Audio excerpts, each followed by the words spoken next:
गोवा के चुनाव में तमाम पार्टियां साम दाम दंड भेद की नीति अपनाती हुई दिखाई दे रही हैं।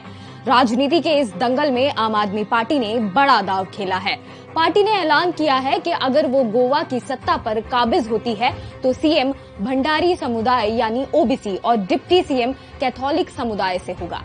गोवा के चुनावी इतिहास में पहली बार ऐसा हो रहा है कि किसी पार्टी ने चुनाव से पहले इस तरह की घोषणा की हो।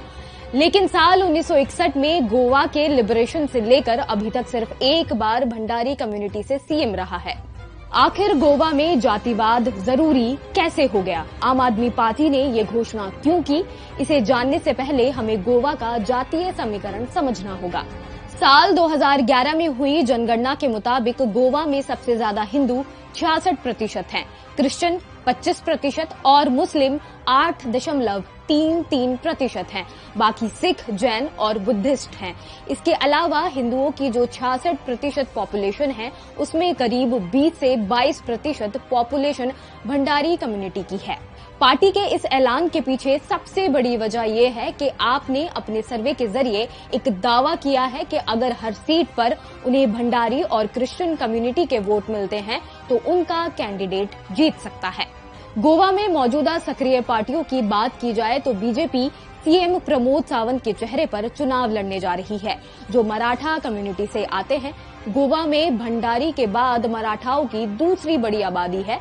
वहीं कांग्रेस का नेतृत्व दिगंबर कामत के पास है, जो अपर कास्ट से आते हैं, और टीएमसी के पास अभी लुई जिनू फ्लैरियो हैं, जो लोअर कास्ट से हैं। मतलब राज्य की सबसे बड़ी भंडारी कम्युनिटी से सीएम कैंडिडेट किसी के पास नहीं है।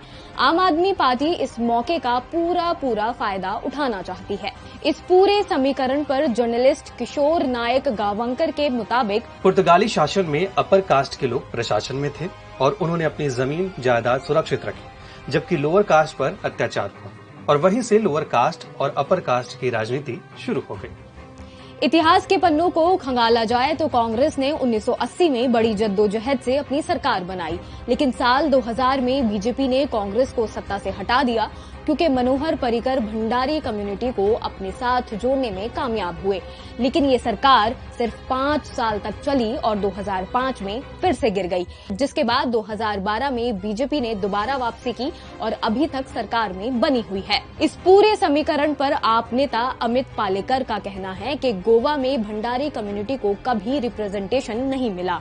अब हम पिछड़ों को ताकत देना चाहते हैं, इससे बीजेपी को दिक्कत हो रही है। खैर, आम आदमी पार्टी की इस घोषणा का असर आने वाले चुनाव पर कितना पड़ेगा, ये तो चुनावी नतीजे ही बता पाएंगे।